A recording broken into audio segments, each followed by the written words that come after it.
Welcome to the Mongabay Newscast. I am your host, Mike DiGirolamo, bringing you the news and inspiration from nature's front line. Joining us this week is staff writer at The New Yorker, Elizabeth Kolbert. She is the author of The Sixth Extinction in Unnatural History, for which she received the Pulitzer-prize, and Field Notes from a Catastrophe.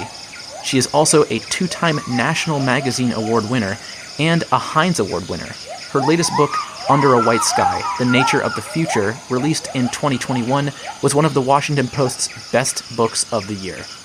She joins us to talk about her latest read, which she describes as a dark comedy, examining people trying to solve problems created by people trying to solve problems. From previous interventions like the notoriously catastrophic introduction of the toxic cane toad in Australia to combat beetle populations, to ones that have yet to be used, like solar geoengineering to stave off rising temps, we talk about them and what she refers to as society's habit of mind, of technological or miracle fixes to environmental issues, and why she urges readers to be skeptical of them. So, Elizabeth, thank you so much for joining us. Welcome to the Mongabay Newscast.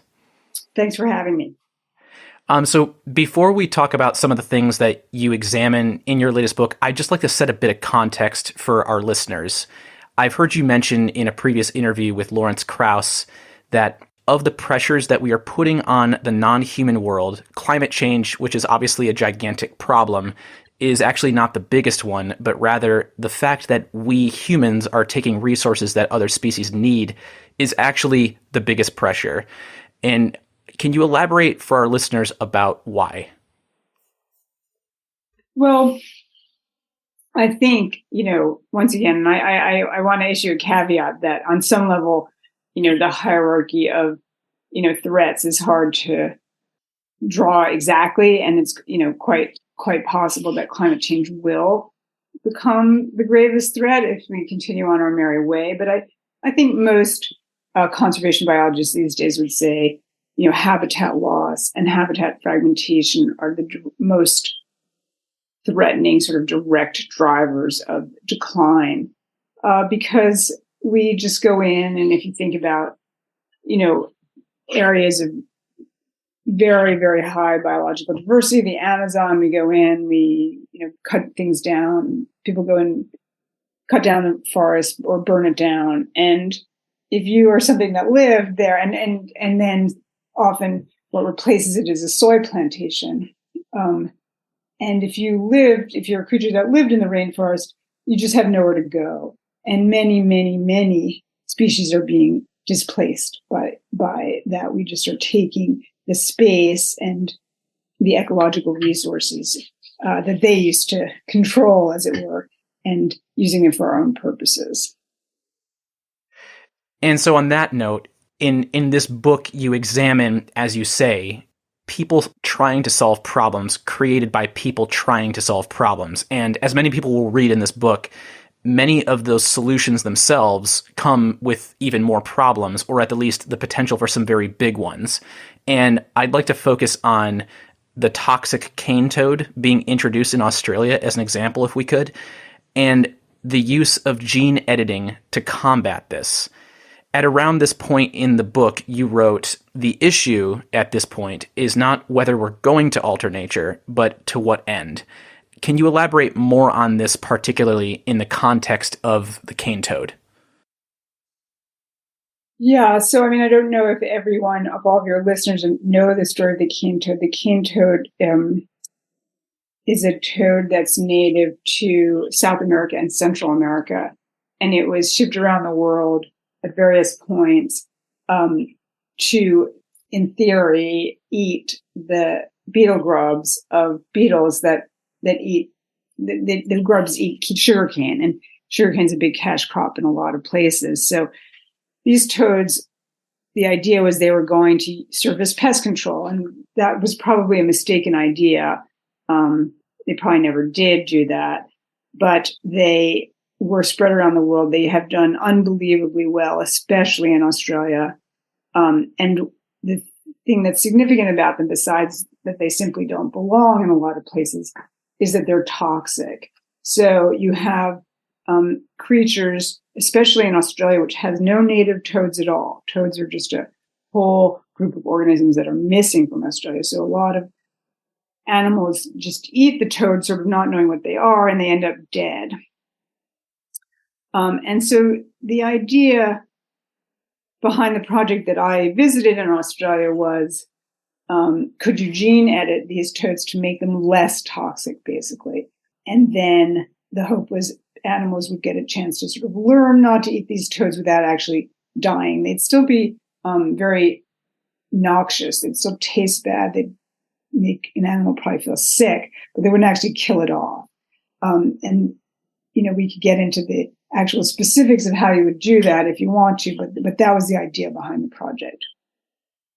What's the potential fallout from a project like this? I believe you went into it a little bit more in the book, but there are some complications that could come from this, correct? Well, I think this particular effort, to be honest, is more doomed to failure than it is doomed to, further screw up the world. I mean, there's hundreds of millions of cane toads out there in Australia. And even if you were to genetically alter some, let's say, it would be very, very difficult to get that characteristic into the general population, right? Because those cane toads would automatically be, sort of less fit, and their genes would probably die out with them. Now, one of the ideas that I discuss in that chapter of the book, which is actually not something that was being discussed vis-a-vis cane toads, but was being discussed vis-a-vis rodents, invasive rodents, is the idea of gene drive, which is a sort of next level gene editing. And what gene drive allows you to do is to edit an organism's gene and also ensure, and once again, this is in theory, it has been done in fruit flies, things like that, but it hasn't been done yet in any higher or other organisms, to genetically alter a creature and then make sure that its offspring inherit that alteration. Something else that really stuck with me in this section of the book, right around the cane toad, is you said the choice is not between what was and what is, but between what is and what will be, which often enough is nothing.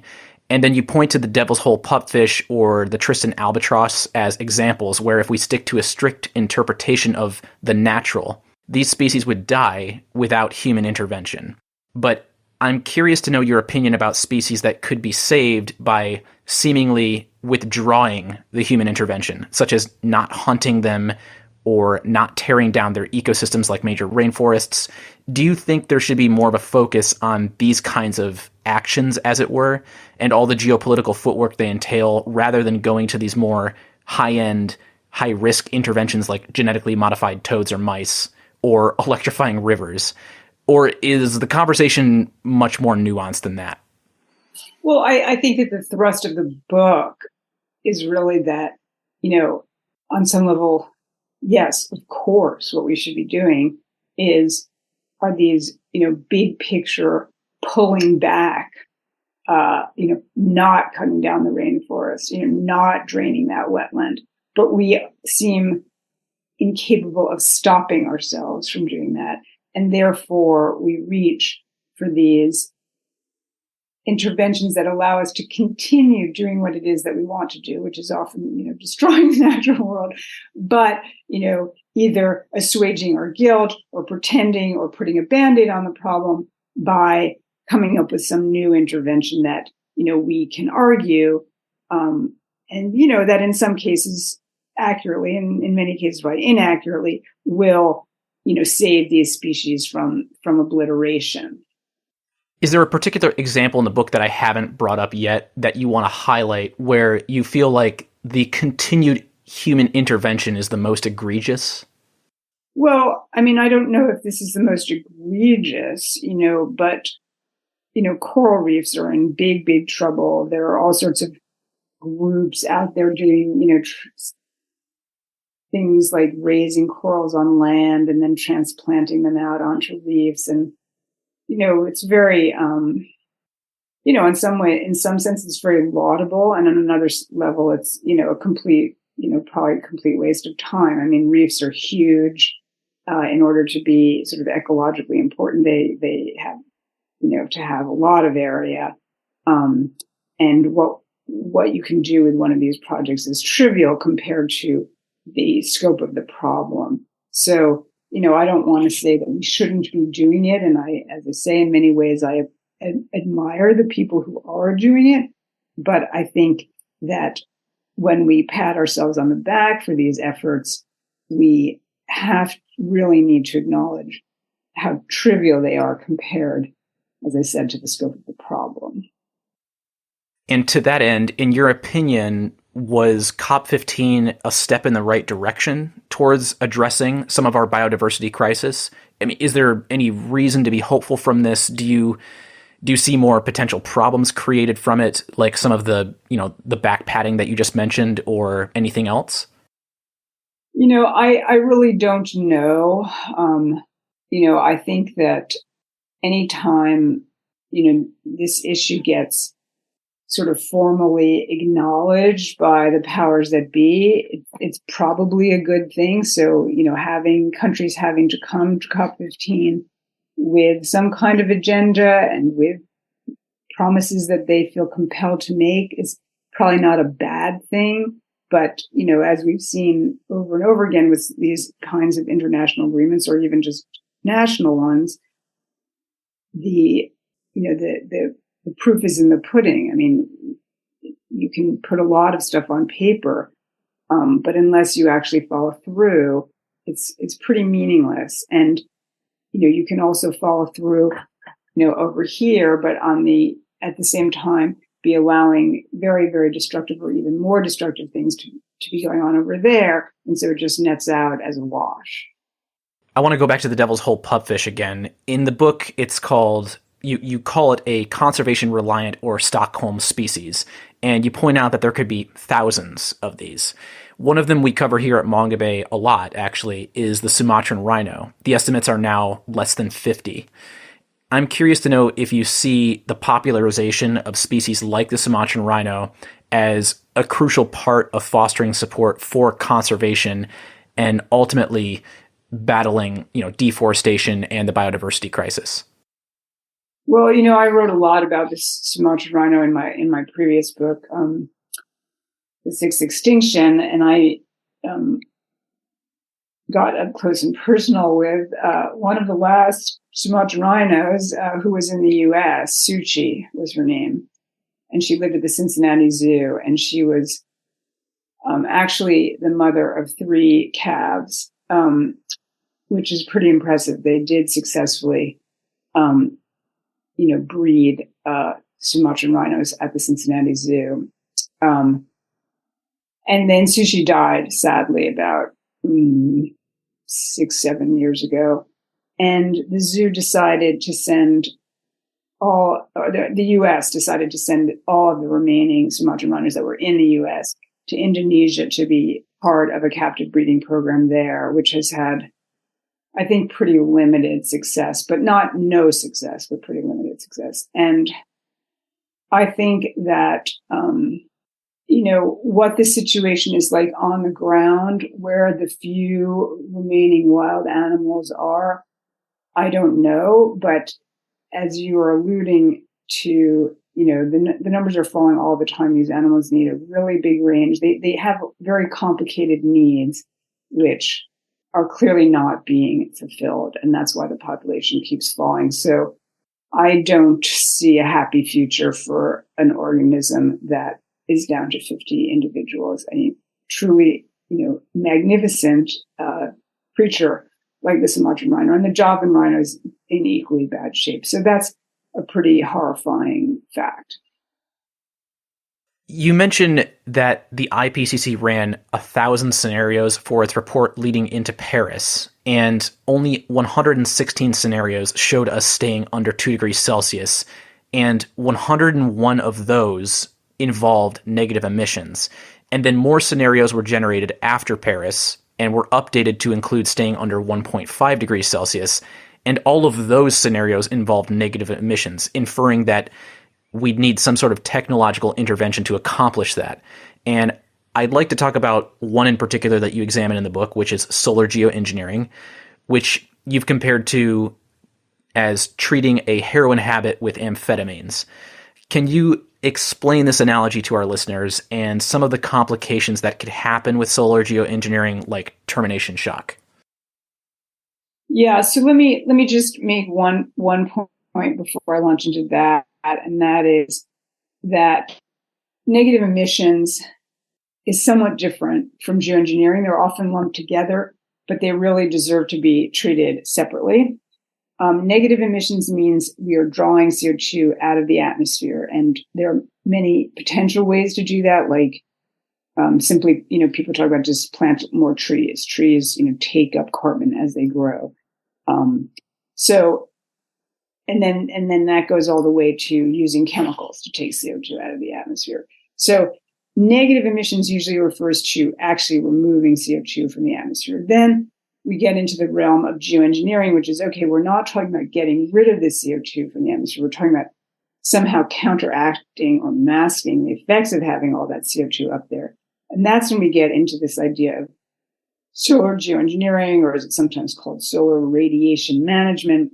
And there, the idea is that you would put some kind of reflective substance into the stratosphere, and that would basically reflect sunlight back to space. You get less direct sunlight hitting the Earth, and it would have a cooling effect. And this is what happens during major volcanic eruptions. You put a lot of the volcano puts a lot of sulfur dioxide into the stratosphere, and that drifts around the world, and it's very reflective. It forms these little droplets that are very reflective, and you get cooler temperatures for a while until these droplets fall out of the stratosphere.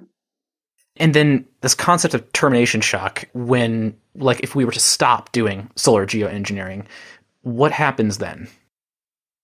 Well, the idea with solar geoengineering, or one potential problem with solar geoengineering, and there are certainly many, and it's a very, very, very controversial idea. It's just an idea at this point, obviously, is that you could start, putting this reflective stuff up in the stratosphere. You would offset or mask some of the warming that was going on if you continue to emit CO2, or even if you didn't, even if you just kept CO2 levels, constant basically, then you suddenly, for whatever reason, stopped putting this stuff into the stratosphere because you need to constantly replenish it. As I mentioned, it sort of falls out of the stratosphere after a while. You just stopped replenishing it. Then all that warming that was masked for a while would suddenly manifest itself. So that's what's known as termination shock. And so, given that solar geoengineering isn't actually negative emissions, then is it necessary? Well, that's the $64 trillion question. I mean, those people who say we should be at least researching solar geoengineering would say, look, it's quite possible that some pretty bad shit is coming at us. And we don't have any way in the short term to deal with that. This is the only tool that people have even theoretically come up with to counteract that, or to try to bring temperatures down even slightly. And those who say we shouldn't even be researching it, and that's another, that's a big group of people, say, look, the only thing that we should be doing and what we should be devoting all our attention and energy to is bringing down emissions. And if you dangle this promise that you could, maybe buy time or whatever, counteract some of the warming, you simply are going to make the problem worse. People will just use that as an excuse not to bring down emissions. And then to continue this argument, those who say we should be researching it will say, well, look, we are not bringing down emissions, so I don't know what you're talking about. Negative emissions are very difficult. They're not easy. We put up into the atmosphere 40 billion tons of CO2 every year these days. And that builds up. And no one has come up with a way to take out even a tiny fraction of that. So, yes, if there were a way to take 40 billion tons a year out of the atmosphere, then I think we could say, okay, yeah, we can put aside geoengineering. But since there is no plausible way to do that at this point, geoengineering is still on the table, as it were. So at one point in the book, you talk about ice cores that were examined in Camp Century in Greenland, and it was found that following the end of the Ice Age, there were these massive temperature fluctuations, which you identify in the book as DO events, and that part of the reason why we have the life that we have here today is because these events subsided and our climate became stable. Can you talk more about what these events are for our listeners and why the relative stability of the past 10,000 years looks like it's coming to an end? Well, I mean, DO events, and no one still to this day knows what caused them. They're named after the D stands for Dansgaard and the O stands for Uxer, something like that. Two scientists who sort of discovered them in these events in the record where you get these during ice ages or during the last ice age, you got these pretty wild temperature fluctuations, and you get a signature of sort of ice sheets expanding and contracting. And these temperature variations, and people were around, during the last ice age, what are known as anatomically modern humans were around. We were around. In Africa, humanity was really existed only in Africa at that point. And people made it through, what were some pretty wild temperature fluctuations, presumably by, getting up and moving, or maybe they weren't that dramatic in Africa. No one really knows exactly. But then we see in the record, in these ice core records, that the last 10,000 years, which correspond to the last interglacial, we are now in interglacial period, were very stable climatologically. And, presumably it's no accident that this is the time in which what we, cities developed, sort of what we consider sort of modern society begins to develop. Agriculture develops, all of the sort of prerequisites for the life we live now, and are probably tied to this period of unusual climatic stability. And now we are quite possibly moving out of a temperature regime in which human beings evolved, right? So the Earth is going to be hotter than at any point since humanity evolved, with unknown consequences of what the climate's going to look like. So that should be of a great deal of concern to us if everything that all of what we think of as sort of modernity and what I guess I will loosely call civilization arose during this time of climate stability. We don't really know how all of our institutions will respond when the climate moves out of the boundaries that it's been in for the last 10,000 years. So you wrote an afterword that was published in the paperback edition of the book, dated October 2021, discussing the context of COVID-19, the lack of properly addressing it at the start, and the ensuing consequences of that. But has there been anything that's occurred over 2022 that, if you had to go back and write another afterword, that you would want to include? Well, no, not exactly, except, I think all of the, sort of everything that I talk about in the book has only become more acute in a way since the book was published, and some of the, fixes to previous fixes that I talk about in the book, which were just sort of on the drawing board when I was writing the book, are now moving ahead. So I think that, unfortunately, since the book is sort of a dark comedy, and it's sort of, definitely warning us about the potential fallout from some of these things. things are moving ahead just as predicted. And can you tell us what some of those things are that are moving ahead?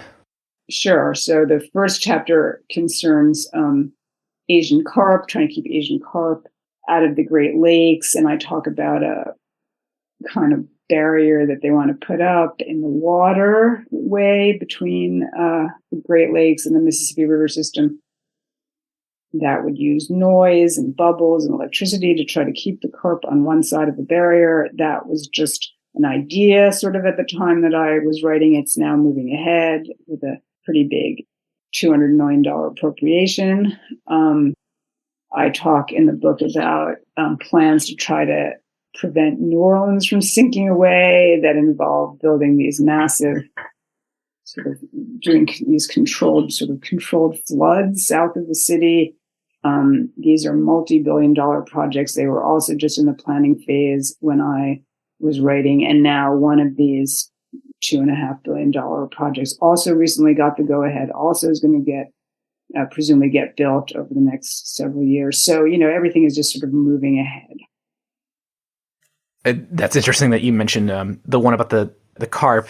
I was born and raised in the Great Lakes region. And so hearing about that one, I was like, it shocked me to hear, no pun intended, that they were thinking of actually electrifying the rivers to keep them from moving on.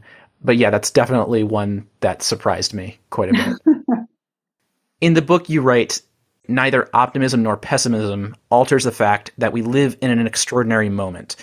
The choices that we are making now, without necessarily being aware of them, will determine the future of life for our children and their children, and all the species on Earth for generations to come.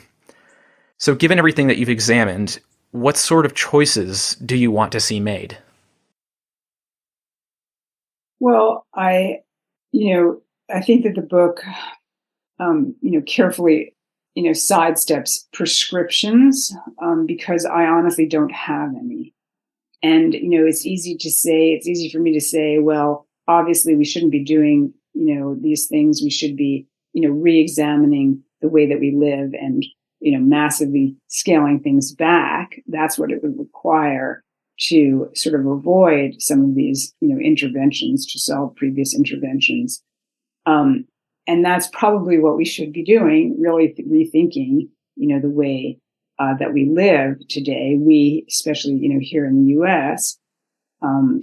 But I don't see a lot of evidence that we're doing that. And so, should we be looking at these other methods? Is it simply romanticism to say, oh, well, we should, all, stop, stop flying, stop driving. I myself continue to fly and drive. So it's not really, I don't feel like I'm in a good position to tell people to do these things, but I can tell you that that's what it would require. So are we going to move forward and try to, keep sort of living the way we live now, but use these technological, interventions to try to stave off, catastrophe? I suspect we will do that. And which ones are worth pursuing and which ones are not is that's sort of above my pay grade. I don't know that the answer to that question. Thank you for that response. Is there a question that you wish I was asking that I haven't asked, or anything else you wanted to talk about? I think we covered sort of the big issues. And I guess the only thing I would say is, I wrote the book to sort of draw attention to what I see as a habit of mind, or a societal habit that we have. And I just guess I'd like to urge people to look at, when they hear about potential, miracle fixes, it's a little bit like if you hear about, an investment that guarantees you miracle profits, you probably should be wary of it. And if you hear about a technology that's going to somehow save us, you probably should also be somewhat skeptical of that. I didn't address this, but the book is titled Under a White Sky, and I'd like to explain to our listeners why it's titled that, but I think you do a better job. So it's titled Under a White Sky because the last, intervention to solve previous interventions that I discuss is this idea of solar geoengineering. And if you were to actually deploy it, if you were to put, reflective particles in the stratosphere, you would change the color of the sky. The sky would become whiter. So that's why I called it Under a White Sky. Elizabeth, thank you so much for chatting with us. It's been a pleasure having you on the show. Thanks for having me. If you want to check out Under a White Sky, you can do so by clicking on the link provided in the show notes. If you enjoy the Mongabay Newscast, we ask that you help spread the word by telling a friend. It really is the best way to help expand our reach and keep growing. You can also support us by becoming a monthly sponsor via our Patreon page at patreon.com/Mongabay. We are a non-profit news outlet, and even just $1 per month will really help us offset the production costs and hosting fees. So if you're a fan of our audio reports from Nature's Frontline, head to patreon.com/Mongabay to learn more and support the Mongabay Newscast. That's patreon.com/Mongabay. You and your friends can join the listeners who have downloaded the Mongabay Newscast over 500,000 times by subscribing to this podcast wherever you get your podcasts from, or you can download our app for Apple and Android devices. Just search either App Store for the Mongabay Newscast app to gain fingertip access to new shows and all our previous episodes. And you can always read our news and inspiration from Nature's Frontline at mongabay.com. Or if you prefer to keep up with us on social media, follow us at facebook.com/Mongabay or on Twitter, Instagram, TikTok, and Mastodon, where our handle is @Mongabay on all platforms. Thanks for listening.